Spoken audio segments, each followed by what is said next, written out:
Supercanal y por supuesto en la grilla digital en Twitch como Radio Inforama.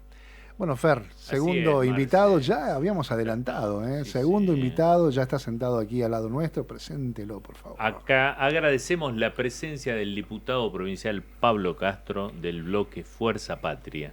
Así que, bienvenido. Muchas gracias por estar acá presente en Espacio Legislativo. Muchas gracias a ustedes por la invitación. La verdad que un gusto poder compartir esta noche con ustedes. Seguro que vamos a charlar lindo. Sí, por supuesto, sí. Esperamos lo mismo, sí. Sí. Bueno, a ver, diputado, siempre le damos primero la palabra Sí. a quien nos está visitando y nos gustaría decir, o que nos diga, nos cuente, qué actividad concreta está realizando en este momento como diputado. Bueno, un poco, no sé, comencemos por la tarea legislativa. Sí. Estamos Sí. trabajando en varios proyectos en lo que refiere específicamente a la producción, Bien. que creo que el contexto nos interpela muchísimo. Ujú. Venimos de unos años donde la provincia batía récord en generación de empleo y hoy lamentablemente estamos ahí perdiendo todo eso que se ganó. Sí. Entonces hay que pensar las medidas, obviamente que pertenecemos al oficialismo y el oficialismo, el gobernador está pensando y Sí. trabajando para que esto no pase y nosotros tratamos de aportar nuestro granito de arena. Sumado a eso, el trabajo, digamos, que pretendemos que no sea de coyuntura, inclusive que sea de largo plazo. Algo esta semana, con el apoyo de algunos compañeros, se ha estado trabajando en comisión un proyecto de ley que presentamos, que para mí es de suma importancia, Sí. que es la expropiación del terreno que correspondería al Museo de Bellas Artes Laureano Brizuela. Un terreno que el propio Laureano Brizuela, junto con otros grandes artistas de Catamarca, habían conseguido adquirir. Bien. Y que lamentablemente nunca se pudo construir. Bueno, obviamente que estas tienen sus cuestiones legales, sus pasos hacia adelante, sus pasos hacia atrás. Creo que lo importante es ponerlo en estos momentos tan duros en que parece ser que el arte no debería importar. No importa, digamos, ni la No, cultura ni el creo arte. que deberíamos pensarlo porque generalmente Digo, para en- la administración nacional, ¿no? sí, No hablo obviamente de, eso, de nosotros. salvo Sí, cuando lo bueno, como el CCK, claro. le sirve, entonces le cambian el nombre, Claro. le ponen Palacio, no sé qué. Bueno, ya después podemos seguir hablando de lo Dale. que le cambia el nombre, porque no han construido nada. Por eso. Pero bueno, estábamos pensando en eso, como digo, los compañeros y las compañeras de la comisión han decidido comenzar a tratarlo de nuevo, ese proyecto, y poner sobre la mesa algo que es de suma importancia. En 8 años más o menos, sería en el 37, Ujú. 9 años, se van a cumplir 100 años de que pusieron la piedra fundamental Laureano Brizuela, con Mariela Lezano, Bien. un montón de artistas catamarqueños, y creo que nosotros, los catamarqueños, nos merecemos tener y poder apreciar sus obras y las obras que consiguieron en su momento Claro. y durante estos 100 años. Poner en del valor, museo. digamos, aquello que desde Sí. lo nacional no se tiene en cuenta a nivel provincial, Claro. sí, decimos. Sí, Bien. sí, es fundamental. Aparte que hoy somos contemporáneos de muchos Sí. y muy grandes artistas catamarqueños que deberíamos tener los ciudadanos comunes la oportunidad de poder visitar, ver y conocer sus obras. Exactamente, Así lo que, último sobre todo, ¿no? Conocer, porque hay muchos adolescentes, jóvenes, Totalmente. que desconocen justamente la obra de nuestros artistas. Sería interesantísimo empezar. Yo digo que lo de Cata es interesantísimo, Totalmente. es fantástico. Como política de Estado, Sí, revalorizar pero eso, ¿no? empezar por ese camino, ¿no? Y me parece Sí. bárbaro lo que está planteando usted. Y ahí paso una información que quizás no solo desde lo de Estado, sino desde lo privado también. Hay un espacio que se llama Carafa, en honor de Sí. otro gran artista catamarqueño, y que le permite a los catamarqueños entender que el arte nos ayuda a sobrellevar estos tiempos, a crear para que podamos sobrellevar esta crisis que estamos viviendo, crisis en todos los sentidos, la peor, la económica. Bueno, hace un ratito leíamos un Sí. titular que decía que el gobernador Raúl Jalil no va a ser candidato o no va a ir por la reelección. En principio. En principio iría por una senaduría nacional. ¿Usted se siente abandonado con eso? Quiero su sensación, así como digo, hoy por hoy. siente que No, ese sí. desprendimiento No, y es no deberíamos sentirnos para nada abandonados. Lo importante es que el espacio pueda seguir construyendo.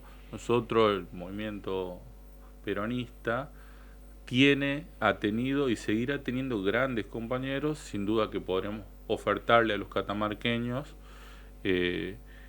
alguien que ocupe la primera magistratura en modo y en el mismo sentido que lo venimos haciendo: creación de más casas, creación de camino. Pensar en la continuidad de un proyecto, decís, Pablo. Por supuesto. Nosotros tenemos un proyecto, creo que a la vista está. O sea, Catamarca nunca ha construido tantas casas con gobiernos nacionales y populares como gobiernos que no nos han aportado nada, como los gobiernos de Macri, como los gobiernos de Milei.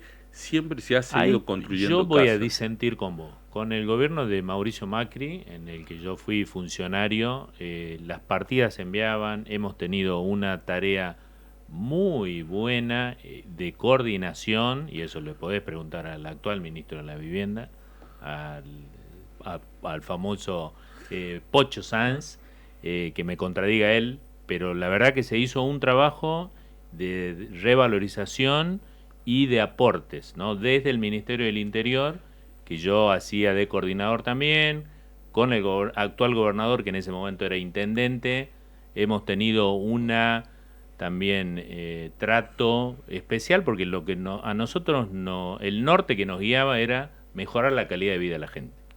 Sí. Entonces, con Mauricio, digamos, no sé si pasa lo mismo. Lo de Milei es escandaloso. No, totalmente. Pero en eso si a Mauricio Macri lo comparamos con Milei, claro, capaz que queda como hasta capaz que le ponemos una calle. Como progresista. Claro, sí, en ese sentido.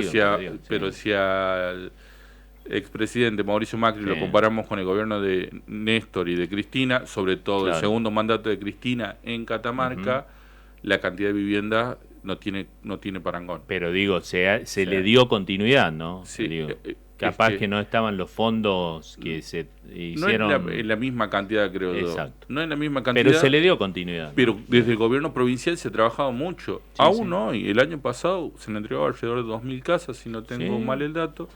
Y eso es un esfuerzo. Pero digo eso, se hizo un trabajo coordinado, me refiero, durante el 2015 y en el periodo 2015-2019. Sí. Y sí, con Alberto también, bueno, lo ha dicho muchas veces el señor gobernador. Sí. Ahora tenemos un abandono total, de parte del Estado Nacional hacia los catamarqueños en todos los sentidos. Inclusive, estábamos hablando recién, le cambiaban los nombres a las cosas. Bueno, hace unos días salió el tema del gasoducto Néstor Kirchner, triplicó, y estas son las cuestiones legislativas importantes, ¿no? Más allá de que nos excedan, no es legislatura provincial, pero el gasoducto triplicó lo que se había invertido, ¿verdad? ¿Y cómo se construyó el gasoducto? Había un proyecto de ley del tan vilipendiado Máximo Kirchner que decía, que los ricos pongan más plata. ¿Se acuerdan del impuesto a las grandes fortunas? Sí. Bueno, la gran fortuna de los ricos sirvió para construir en parte el gasoducto Néstor Kirchner. Claro. Y esa plata ya se ha triplicado. Ojalá que esa plata que se triplicó hubiera ido a la segunda parte del gasoducto Néstor Kirchner y hubiéramos estado más cerquita nosotros de ser beneficiados. Totalmente. ¿Qué está pasando con esa plata? Está pagando la bicicleta financiera de Toto Caputo y de sus amigos y los dólares que nos faltan. Y lejos, un gasoducto que triplica su inversión capacidad, inicial, digamos, claro, que nos da soberanía energética. Por otro lado, vemos un Estado que se endeuda. En el mismo diario que podíamos leer que se había triplicado, leemos que el Fondo Monetario ha liberado más de $1.000 millones. Y los 20.000 que fueron a pedir. Y seguimos. Entonces, claro que ahí hay una cuestión que poner sobre la mesa. Sí. Que los impuestos, bueno, ahora veía un videíto hace unos días, me lo pasaron los chicos de un legislador provincial, hablando de contraingresos brutos. Claro, a nadie le gusta pagar impuestos, eso es verdad que a nadie le gusta pagar impuestos. Pero creo que hay que ponerse a estudiar, hay que ponerse a ver, y hay que ponerse a entender en qué se gastan los impuestos. Lo que hablamos antes. Si vuelven en servicio, que es lo que corresponde. O para mantener un proyecto que nos permite seguir construyendo casas, que nos permite seguir construyendo caminos, que nos permite seguir construyendo... Ni hablemos de las rutas nacionales, ¿no? Yo voy permanentemente a Tucumán, el tramo de la Cuesta del Totoral, no sé si la hicieron ustedes, está cada vez peor. Tremendo. Y la No sé si Cébila llegamos a fin de año, ¿no? La Cébila estuvo cortada ¿cuánto tiempo? Con el desvío, no cortada, Por pero eso. con el desvío. Y ahora me voy mañana a La Rioja, voy a ver cómo está el tramo ese también de la 38. Digo, ese abandono a la obra pública, sobre todo a la cuestión logística, me parece aberrante. En eso. Y forma parte de un proyecto. Nosotros los peronistas tenemos un proyecto, pero el neoliberalismo tiene otro proyecto, y es el abandono de las provincias. Sí. Primero nos abandonaron con el tren. La provincia de Catamarca fue una de las primeras a las que se les quitó el tren. Y hoy nos abandonan con la ruta. ¿Cómo vamos a producir, cómo vamos a ser eficientes, esa palabra que no se les cae de la boca, si cada vez es más difícil sacar nuestra producción? Entonces, ahí es donde más se nota, y ahí es donde tenemos que pensar. Bien. ¿Realmente los catamarqueños deberíamos sacarnos impuestos? ¿O sería mejor que el IVA se achique para la zona de frontera? Claro. Lo pongamos. Por ejemplo, lo claro. pongamos. Alternativas. Sí, y hablando de esto, de impuestos y cosas, ¿qué privilegio de la política eliminaría en este momento, por ejemplo? Privilegios de la política. Lo que pasa es que hay algunos que sí son privilegiados y hay otros que decidimos ponerlo al servicio. Queremos sacar un préstamo nosotros en el Banco Nación con Marcen. ¿Será posible? No. Esos no son privilegios de la política, esos son privilegios de los gestión, personeros, de los entreguistas. De alguna, pero pertenecen a la política, yo te puedo a dar una gestión. Claro, yo te puedo dar mi teléfono ya mismo, entré por la BNA, podemos hacer una prueba, digamos. Claro, acá en vivo, que es como cualquier hijo de vecino. En cambio, algunos tienen algún contacto, algún amigo que hace saldar toda esa barrera. Esos no son privilegios de la política. Esos son privilegios de la corrupción. Bien. Esos son privilegios de la corrupción. Los sacaría todos a eso. Bien. Eso no dudaría. Fíjate que en su momento hubo una ministra, Felicia Micheli, si no me equivoco, era un poco más chico. Le encontraron ahí unos billetitos que no sabía dónde explicar. Tuvo que renunciar, sí, señor. A la casa. Este señor encuentra un pendrive que primero el papá le había dejado, y estoy hablando de Adorni, el jefe de gabinete. Ex jefe de gabinete. Primero el papá le había dejado una herencia. Una hipoteca que no podía pagar, que se hizo caro, pero después además le había dejado por otro lado unos dólares que él compró Bitcoin. Nadie dice nada. No renunció todavía, ¿no? No renunció. Vacaciones multimillonarias, eso no son privilegios de la política, esos son privilegios de la corrupción y hay que eliminarlos a todos. Claro, pero vinculadas a la política, digo, ¿no? O sea, así sea de una gestión, pero están vinculadas. Y ahí la corrupción también está vinculada al sector privado. Sí, pero por supuesto. Pampa Energía, transportadores, todos esos privilegios. Hace unas sesiones atrás en la Nación les condonaron una deuda multimillonaria de esos privilegios de los sectores privados. Mientras por otro lado, ley de zona fría, achiquemos. Bueno, pero tienen el acompañamiento de algunos bloques, entre los cuales hay algunos peronistas también, ¿no? Bueno, ahí está. Lo dijo Máximo el sábado pasado. Hay peronistas que tienen un proyecto, que quieren que la gente esté mejor, y hay otras personas que ven en el peronismo la oportunidad de conseguir el camino hacia sus propios proyectos personales. Pasa en todos los partidos, ¿no? Al radicalismo le está ocurriendo eso. Pasa en todos los partidos, pero pasa en todas las instituciones. También ha pasado en la iglesia, también ha pasado en un montón de lugares. Ahora creo que los peronistas nos tenemos que dar a la tarea de que nos pase menos. Claro. De que nos pase menos. Si quieren ser una alternativa nuevamente, ¿no? Si queremos darle a la gente lo que nuestro proyecto dice. Una patria justa, libre y soberana. Porque también está bien perder las elecciones. Cuando el adversario es mejor que uno, y además de una patria justa, libre y soberana, le ofrece un plus, está bien perder las elecciones. Y ahí lo que no está bien perder las elecciones es cuando vos le prometiste al pueblo una patria justa, libre y soberana, y te arrodillás ante el Fondo Monetario Internacional. Personajes como los que del actual presidente, ¿no? Que no es el único, porque creo que está ocurriendo a nivel global. Tenés a Trump en Estados Unidos, tenés si bien no son gobiernos, pero hay un acuerdo del PP y Vox en España, Bolsonaro estuvo en Brasil. Digo, hay como una cuestión que se ha globalizado, ¿no? Y que tiene que ver quizá con la decadencia de sectores que antes sí llegaban con cierta, no te quiero decir facilidad, pero con cierta alternancia y al poder. Entonces ahí tiene que venir una autocrítica, pero no solo del peronismo, ¿no? De las fuerzas que han llegado al poder y que no han sabido resolver problemáticas.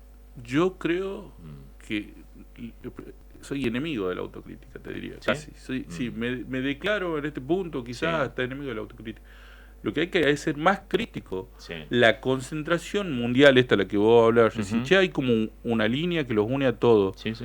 Pero si los escarbamos, todos sirven al poder económico concentrado internacionalmente. Sí, eso no lo dudamos. ¿Viste cuando dicen, no recuerdo el número, pero es una, para no tirar un número erróneo, digo, Sí. pero el 1% de la Tierra en un día emana los gases de efecto invernadero que el 50% más pobre, para dar un número, algo así era, no lo tengo un número exacto, el pero la gente impacto ambiental que produce. es gravísimo. Pero también la concentración de la concentración de la riqueza. ¿Cuánto? El INDEC mencionó ayer, por ejemplo, que la brecha entre el sector más privilegiado, estamos hablando de Argentina solamente, y el sector menos, digamos, ¿cómo le llamamos? Entre el sector más privilegiado y el menos privilegiado hay una brecha de 15 puntos. O sea, cada vez la brecha se hace más ancha. Y en la Argentina, donde hubo peronismo explícito hasta el 2015 y después hubo un interregno donde se hicieron algunas cosas bien y otras cosas mal.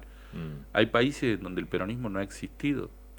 Digo, el peronismo como proyecto está bien, llevar digo, del 50-50, de un índice de Gini más acorde a que la gente viva mejor. No es que estamos ofreciendo cosas como las que prometen y nunca cumplen. El ajuste lo va a pagar la casta, le dijeron.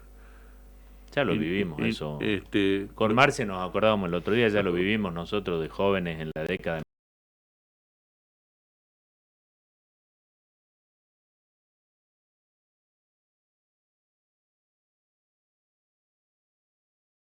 menemista, digamos. No hay que irse tan lejos. Macri dijo, nada de lo que está bien lo vamos a cambiar, vamos a mejorar lo que está mal. No ha pasado. El gobierno de la Alianza dijo, vamos a vender el avión presidencial porque el cosa se lo conoce. No sé que no vendieron el avión presidencial, Antonito de la Rúa mi y todo. relación era con Menem porque, digo, el actual presidente si nos vamos a Menem, salariazo y revolución productiva. No, a mí no me... Y llegó con el PJ, ¿no? Claro. Por eso muchas veces hay que hablar de autocrítica, aunque no te guste, digamos, no, digo, la palabra. Porque a veces a los sectores populares, nacionales, populares, de todo el mundo se nos exige autocrítica, pero nunca el poder económico real, ese que hace... fiesta. En eso coincidimos, pero justamente por eso la autocrítica, porque si nosotros como proyecto, y hablo del PJ o podemos hablar de otras fuerzas que son progresistas, no haces la autocrítica, pero por el contexto que estamos viviendo, me refiero, ¿sí? Por este contexto de personajes como el presidente que nosotros tenemos y con las políticas públicas que están hechas trizas. Bueno, pero precisamente por eso digo, ¿por qué deberíamos los sectores populares, los gobiernos populares, decir, che, a ver, ¿qué hicimos mal? Y yo la verdad que digo, y hay no, cosas hay que más se han vivienda. hecho mal porque si no, no tendríamos la representatividad que tenemos. Y yo te digo, a ver, hay cosas que se han hecho mal. No avanzar a fondo sobre la justicia sería una autocrítica. Y es un poder independiente, hay que buscar la reforma. Pero sí, es un gobierno independiente, pero poder, democráticamente se propuso una reforma de la justicia democrática, donde los jueces sean elegidos democráticamente como debería corresponder. Sí, porque justamente es el poder menos democrático, eso ya lo sabemos. Entonces hoy tenemos a la principal líder de oposición perseguida, lo dijo el presidente, yo la mandé a meter presa. Vos me decís recién, son poderes independientes. ¿Dónde está la independencia cuando un presidente lidera el poder ejecutivo? Política. Por supuesto que Cristina es una presa política. Cuando el presidente te dice que él la mandó a meter presa, cuando un presidente no está en su facultad, leemos la Constitución y no está en su facultad de mandar a meter preso a nadie. Entonces, ¿qué quiere decir? Que está interfiriendo con el poder, con la justicia. Y la justicia le está respondiendo, ¿a cambio de qué? Me pregunto yo. ¿A cambio de qué? Hoy Cristina es una presa política, y no solo porque en el juicio pudimos ver que no se cometió delito, perito tras perito, porque se evidenciaron cosas como los principios jurídicos de no juzgar 2 veces la Sí. misma cosa, y así puede estar toda la noche. Puede estar toda la noche. Lo vimos, lo palpamos. Aún así, en 45 días la Corte Suprema se expresó ahí, Fred Machado, ¿cuántos años tuvieron cajoneada la de Fred Machado, la extradición? 45 días. Al día siguiente, la semana siguiente, que Cristina dijo, voy a ser candidata. ¿Te parece que voy a ser candidata? Una acción política. La reacción es meterla presa. Y encima, hace poco nos enteramos, o no hace poco, hace, ¿qué será? Menos de 10 días, cuando se cumple un año, cuando los argentinos y las argentinas que creen que es una presa política fueron a saludarla y acompañarla en tan momento tan difícil, ¿qué hace la justicia? La advierte. La advierte. ¿Qué advertencia? Está presa, no la dejan salir, está en una tobillera. Un régimen que no lo tienen ni los narcotraficantes ni los condenados por lesa humanidad. Condenados por lesa humanidad, una vergüenza. Mirá, las condiciones que tiene Cristina de detención es menos del 1% la tienen de los presos. De todas formas, recordemos que domiciliaria en está Argentina. Prisión domiciliaria, digo, no está en una cárcel común. Sería ya una vergüenza, Por un eso te oprobio. A ver, estamos hablando que narcotraficante de que la justicia y tiene condenado por contradicciones, no hay duda, ¿no? Pero también ayer le dio una bofetada, por ejemplo, al gobierno que le pidió que cumpla la ley de financiamiento universitario. Por ejemplo. ¿No te parece que ya sería una causal de que nos lo saquemos de encima con un juicio político, obviamente, constitucionalmente hablando? Obvio. Porque es una ley que fue votada innumerable cantidad de veces, que cumplió todas y cada una de las pautas de los pasos que la Constitución establece para hacer 30 meses después recién la Corte se... Bueno, pero son 30 los tiempos. meses, 45 días. Por eso te digo, son los tiempos que en los que se expide por una cuestión de legal, me refiero, ¿no? Claro. Y constitucional. El mismo proceso no tuvo. Y encima ahora estamos viendo el otro juicio. Sí. El otro juicio con el que pretenden reasegurar esto, donde vemos que una innumerable cantidad de testigos dicen, yo fui obligado a mentir por la justicia. Entonces, vamos a preguntarnos si en Argentina no hay presos políticos. Claramente que Cristina es una presa política con un fin específico, que no pueda participar, porque es la única que le puede poner un freno a los poderes económicos de este país. Bueno, diputado, lo traigo nuevamente para acá. Exacto. ¿Le parece? Bueno, tampoco es un tema que lindo, digo, pero si usted tuviera que señalar el principal fracaso de los gobiernos provinciales en los últimos 10 años, ¿cuál es eso? ¿En qué se descuida?